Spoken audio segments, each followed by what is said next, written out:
Everyone, good morning. আজকে কিন্তু মনস্থির করেই নিয়েছি যে না, আমার পুরো সকালটা তোমাদেরকে শেয়ার করব। রোজ রোজ ভেবে থাকি কিন্তু হয়ে ওঠে না। তো বলে রাখি, আজকে কিন্তু বুধবার, আর এখন কটা বাজে? পুরোপুরি 6:30। মানে 6:30টায় আমার অ্যালার্ম সেট করা থাকে। ছেলে যদিও স্কুল থাকে, তার জন্য আমি অ্যালার্মটা সেট করে রেখেছি। মনডে টু ফ্রাইডে অ্যালার্মটা বেজে যাবে। তো অ্যালার্ম বন্ধ করে দিয়ে উঠে পড়লাম। সবার ফার্স্ট কাজ যেটা, আমার মশারিটা খোলা। আর বেশ গরম পড়েছে কিন্তু সকাল থেকেই দেখতে পাচ্ছি। তো যাই হোক, তারপরে যেটা আমার একটাই বাসি কাজ থাকে, কোনো বাসি কাজ আমি রাখি না। বাসনপত্র যা থাকে সব মেজে ফেলি। বাপ বেটা দুজনে মিলে ঘুমোচ্ছে ঘুমোক, আমি ঘরটা ঝাড় দিয়ে নিচ্ছি। না হলে পরে পীযূষের কাছে খুব বকা খাবো। ও যদি দেখে যে আমি ঘর না ঝাড় দিয়েই রান্না করতে চলে গেছি, তাহলে খুব বকা দেয়। তার জন্যই চোখটা কচলাতে কচলাতে আমি ঘরটা ঝাড় দিয়ে নিলাম। কেননা হচ্ছে কি, ঘুম কাটে না বন্ধুরা। এই টাইমটাতে একদম ঘুম কাটতে চায় না। মনে হয় আরও 2 ঘন্টা ঘুমোলে ভালো হতো। যেদিন যেদিন আমার স্কুল অফিস কিচ্ছু থাকবে না, সেদিন শুধু আমাকে দেখবে যে আমি কটার সময় ঘুম থেকে উঠি। তো যাই হোক, ঘরদোর মোটামুটি আমার ঝাড় দেওয়া হয়ে গেল। চলে গেলাম রান্নাঘরে। রান্নাঘরে গিয়ে নিয়ে এই যে ব্রাশটা তো করতেই হবে। আর ওদিকে পীযূষের ঘুম যদিও খুব একটা গাঢ় নয়, যখন তখন উঠে যেতে পারে। ও উঠে পড়েছে আর বলেছে ছেলেকে আধ ঘন্টা পরে তুলো। মোটামুটি এখন 6:30, ওই 10-15 মিনিট বেশি হয়েছে। তো এদিকে ব্রাশটা করে নিলাম। আর ব্রাশ করার পর সব থেকে ইম্পর্টেন্ট কাজ যেটা আমার, নাইটি দিয়ে মুখটা মোছা। মানে এটা প্রত্যেকটা মেয়েই করে থাকে। তাদের কাছে নাইটিটা হচ্ছে গিয়ে বেস্ট গামছা। তো এইদিকে আমার কালকে রাতেবেলা সব কিছু রেডি করা ছিল। ওই যে বললাম, আমি বাসি কাজ খুব একটা রাখি না, যতটা পারি আমি করে রাখি। এদিকে গিয়ে নিয়ে আবার ধপাস হয়ে পড়লাম। মানে এটা আমার রেগুলার আদত। আর পীযূষকে আমি বলেছি, পীযূষ একটুখানি মাঝে মাঝে গিয়ে ভাতটা দেখো। তো যাই হোক, উঠে গেলাম। কেননা আমাকে এখন শুয়ে থাকলে চলবে না। ছেলের আবার এক্সাম আছে, ওকে টিফিন রেডি করে দিতে হবে। তো ওকে ঘুম থেকে তুলেছি, তুলে নিয়ে পীযূষকে বলেছি ব্রাশটা করিয়ে দাও।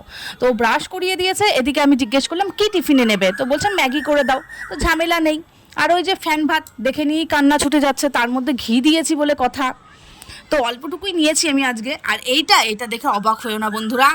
আমাদের সকালের যদি কিছু টিফিন দেখো, সেটা দেখে একদম অবাক হবে না। টিফিনই বলছি আমি। এটার পর ওটা, ওটার পর ওটা, কাঁচা হলুদ, রসুন, এই যে কারি পাতা দুনিয়া রেডি করে রেখেছে। একটার পর একটা তুমি খাবে। তো খেয়ে নিলাম। আর আমার মুখের এক্সপ্রেশন দেখে বুঝতেই পারছো যে আমার মোটে পছন্দ নয়। কিন্তু আমি জানি এগুলো খেলে শরীর স্বাস্থ্য ভালো থাকে। তো ওই জন্য আমি ইগনোর করতে পারি না। আর আমার এখনও ঘুমের ভাবটা যাচ্ছে না, মনে হচ্ছে আরও 2 ঘন্টা ঘুমোই। তো যাই হোক, ছেলের যদিও স্কুল। এদিকে আমি হচ্ছে গিয়ে ওই বিটরুটের জুসটা খেয়ে নিলাম। তার মধ্যে কেন বিটরুটের জুস 2 দিন থেকে খাচ্ছি, 2 দিন মানে কয়েকদিন থেকে, পীযূষ একটা ভিডিওতে দেখেছে নীতা আম্বানি, সে নাকি রোজ দিন বিটরুটের জুস খায়, তার জন্য ও এখনো পর্যন্ত এতটা গ্ল্যামারাস। তো আমাকে বলছে তুমিও খাবে আমিও খাবো, তাহলে পরে স্কিনটা ভালো থাকবে। তো ওই যে খেয়ে নিলাম। খাওয়ার পর ছেলের যদিও টাইম হয়ে যাচ্ছে, ও আবার খাওয়া দাওয়ার পর না পটিতে যাবে। আমি জানি গরম গরম ভাত খেলে পরে না ঠিক পটিটা পেয়ে যায়। তো আমি ওকে বলেছি তুই চল, একটু নাক শীত করছে ঠিকই, কিন্তু মুখ বন্ধ করে চোখ বন্ধ করে খেয়ে নেবে। তো খাওয়া দাওয়া করিয়ে পীযূষকে বললাম তুমি একটু দিয়ে আসো, কেননা ওই যায়। এদিকে ও যদিও দিতে গেছে, আমি এদিকে বাসি কাজগুলো করে নিই। বিছনাটা গুছোতে হবে, বাসি কাজ মানে ছেলে যতক্ষণ থাকে বন্ধুরা ততক্ষণ না এই সমস্ত কাজ হয় না। আর তখন যে ক্যামেরাটা সেট করে রাখবো না, তাও হয় না। ওই টাইমটাতে না ভীষণ চাপ থাকে। বিশেষ করে পরীক্ষা যদিও, তার জন্য আমি না একটুখানি রিভিশন দেওয়াচ্ছিলাম।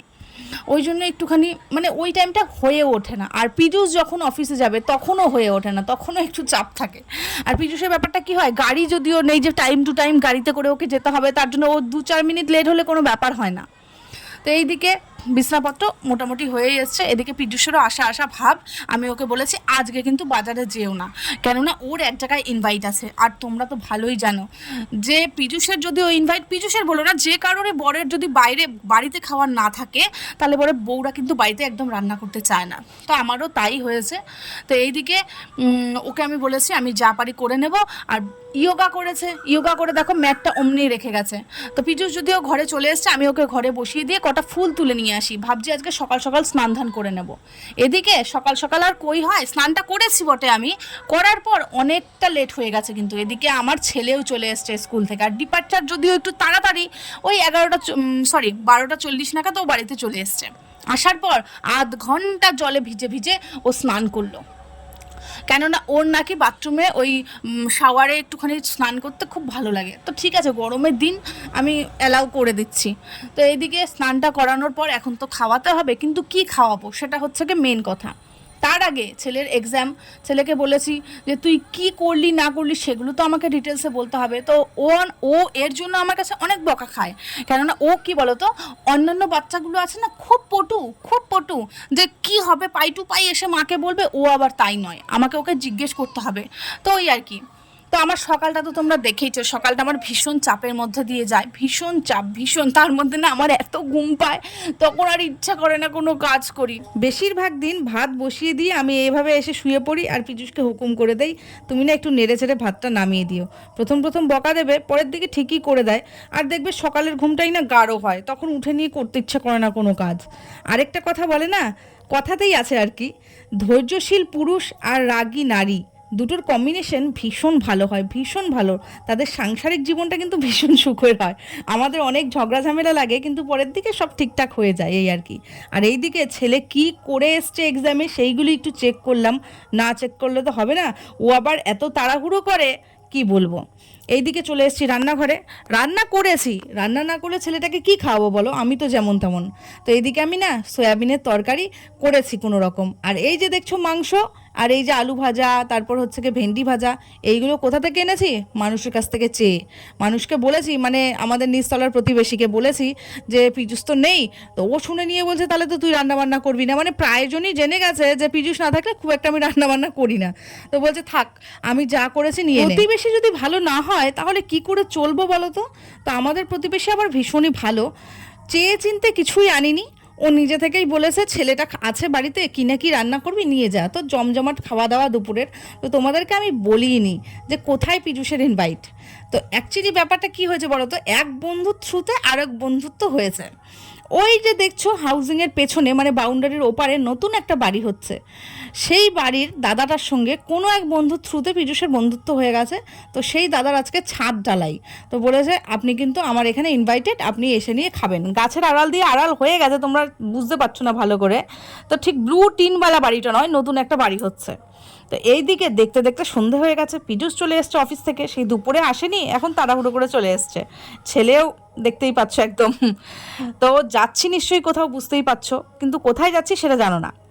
যাচ্ছি একটু কেনাকাটা করতে। ব্যাপারটা কি হয়েছে, ছেলেটার তো পরীক্ষা শেষ হয়ে যাবে আর কিছুদিন পর, তো তখন হচ্ছে কি আমরা একটু বাড়ি যাব, বাড়ি যাওয়ার পর আমাদের একটুখানি ঘুরতে যাওয়ার কথা আছে। তো যেখানেই যাই না কেন মেয়েদের একটা আদাত আছে যে খাওয়া দাওয়া নয় চেয়ে চিনতে খাওয়া যাবে, কিন্তু জামা কাপড় তো চেয়ে চিনতে পরা যাবে না।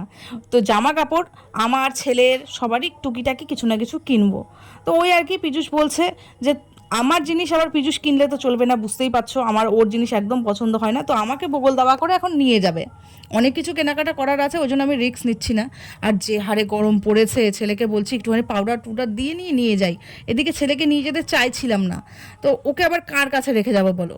ঘরের মধ্যে আরেকটা মানুষ থাকলে না রেখে যেতাম, এত অত্যাচার করে মলগুলোতে গেলে পরে আমার বিরক্ত ধরে যায়। আর পীযূষের একটা আদত কি জানো, ও যদি মলে যায়, যে মলে ঢুকবে সে মল থেকেই ওকে কিনতে হবে। আমার পছন্দ হলো না, আমি ধরো ওখান থেকে বেরিয়ে আসলাম, ও বলবে আমার এখানে প্রেস্টিজ চলে গেল, তুমি কেন ওই মলটা থেকে কিনলে না, কিন্তু পছন্দ আমার হয়নি বন্ধুরা, তবু নিতে হবে। মানে ওকে যে কি বলবো বলে বোঝাতে পারবো না। তো এই যে নিয়ে নিলাম আমি হচ্ছে গিয়ে ব্যাগে টাকা থাক বা না থাক ব্যাগটা নিতেই হবে। আর নিয়েছি প্লাস্টিকটা নিয়েছি কেন জানো, এত এত হাজার হাজার টাকার বাজার করার পর যদি আমি প্লাস্টিকটাও কিনে নেই সেটা আমার খুব গায়ে লাগে। তো ওই যে প্লাস্টিক কিনে নিই। আর এই দেখছো বাজার টাজার করে নিয়ে চলে এসেছি, দেখতে পাচ্ছো কত কিছু কিনেছি, অনেক কিছু কেনা হয়েছে।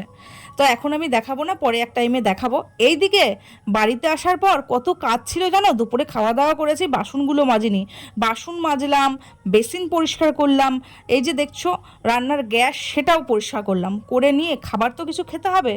পীযূষের আজকে ব্যাডমিন্টন খেলাটা হলো না, ওকে বলেছি তুমি ছেলেকে পড়তে বসাও। তো এইদিকে আমি করছি রুটি, কেননা হচ্ছে গিয়ে রুটি আজকে আমাদের ডিনারে আছে। আর এই রুটিটা নিয়েই সোজা ভিজিয়ে দিলাম জলে, কেননা এটা পীযূষের রুটি। বাবা ওর রুটি না ভিজিয়ে দেবে তাহলে পরে ওর কথা শুনতে শুনতেই মরে যাবে। ওই যে এক মানুষের, মানে প্রত্যেকটা মানুষের কিছু ভালো দিকও থাকে, কিছু খারাপ দিকও থাকে। তো পীযূষের কিছু কিছু খারাপ দিক কী বলো তো, ও না খুব কথা শোনায় পুটুর পুটুর করে, সেটা আমার খুব রাগ ওঠে। আর ভালো দিক বলতে খুব হেল্পিং হ্যান্ড, এই দিকে যখন রুটি হয়ে গেছে তো এই যে সবার মিলে একসঙ্গে ডিনার নিয়ে চলে এসেছি। তো আলু ভাজাটা একটু কম হয়ে গেছে বলে সঙ্গে কলা দিয়েছি, গুড় টুর আছে, ম্যানেজ করে খেয়ে নেব। আর এদিকে ছেলে পড়ছিল, ওকে বলেছি চলে আয় এবার ডিনারটা সেরে নেই, অনেকটাই রাত হলো দেখতে দেখতে। তো যদিও অনেকটা রাত হয়ে গেছে, আমি এখন বেশি কথা বলবো না, কালকে দেখা হবে নতুন একটা ভ্লগে। খুব ভালো থাকবে, গুড নাইট।